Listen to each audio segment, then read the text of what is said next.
كبرات تغطتلتي مدبر ساتلايت تلفزيون إريسات كابدمتي نفسقتا قعجونات برس إلترازبل حدا مدب حزنا لكم قريبنا لنا نمكتتالو بخبري نعدم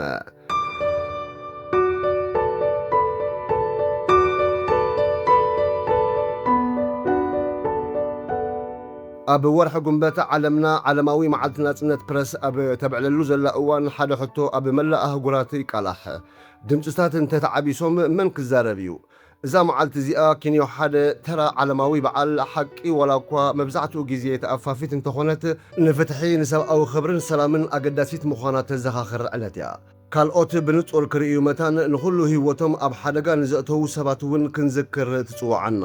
ኣብ ብዙሕ ክፋላት ዓለም ፕረስ ከም መስትያት ኮይኑ እዩ ዘገልግል ጽባቐን ውድቀትን እቲ ሕብረተሰብ ድማ የንጸባረቐ ሎሚ ግን እዛ መስትያት ትነቅጽ ኣላ ኣብ ዝተፈላለየ ኣህጉራት ጋዜጠኛታት ሳንሱር ማእሰርትን ሞትን የጋጥሞም ኣሎ ሓቂ ሰፈራ ይጸብብ ዋጋ ሓቂ ምዝራብ ድማ ከቢድ ይኸውን ኣሎ ንኤርትራ እዚ ሕቶ ድምፅን ስቕታን ነዊሕን ዝተሓላለኸን ታሪኽን ዝሓዘለ እዩ እዚ ዛንታ ኣብዘን ቀረባ ዓሰርተታት ዓመታት ዝጀመረ ኣይኮነን ናብ 1940ታት ናብ ግዜ ወተሃደራዊ ምሕዳር እንግሊዝ ዝምለስ እዩ እዚ እዋን እዚ መብዛሕትኡ ግዜ በቲ ዝገርም ዕቤት ውሽጣዊ ሓሳብካ ምግላጽ ዝዝከር እዩ ኣብተን ዓመታት ኤርትራ ህያው ዝኾነ ባህሊ ፕረስ ክምዕብል ርኣያ ጋዜጣታት ብትግርኛ ብዓረብኛ ብጣልያንኛ ይሕተማ ነይረን ከም ሰሙናዊት ጋዜጣ ኤርትራ ዝኣመሰላ ሕትመታትን ካልኦት ናይ ውሽጢ ዓዲ ጋዜጣታትን ንኽፉት ክትዕ ፖለቲካዊ ኣተሓሳስባን ተሳትፎ ህዝብን መድረኽ ኮይነን እየን ንፈለማ እዋን ብዙሓት ኤርትራውያን ንጽሑፍ ከም ሓያል መሳርሒ ምህናፅ ሃገራዊ ንቕሓት እውን ተረዲኦም እዮም ዋላ ኣብ ትሕቲ መግዛእታዊ ምምሕዳር ማዕረ ክንደይ ድሩት ነይሮም ብዘየገድስ ድምፅታት ዝስምዕሉ ባይታ ከም ዝነበረ እውን የዘኻኽረና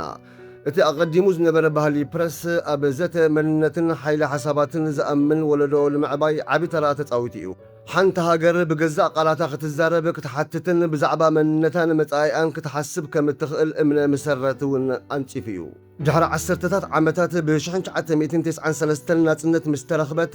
እቲ ተስፋ እንደገና ተበራቢሩ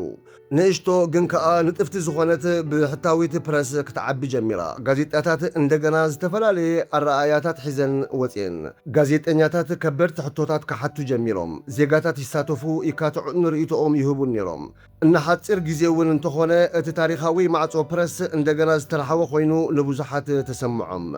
ግና ብ2001 እቲ ማዕጾ ብሃንደበት ተረጊጡ ናፃ ማዕከናት ፕረስ ብሓንቲ ለይቲ ተዓጽየን ጋዜጠኛታት ተኣሲሮም ብዙሓት ብዘይ ፍርዲ ከምኡውን ብዘይ ዝኾነ መግለጺ ካብ ሽዑ ንድሓረ ፕረስ ኤርትራ ኣብ ትሕቲ ቁፅፅር መንግስቲ ብዘለዎ ድምፅታት ጥራይ ተባሒቱ ይርከብ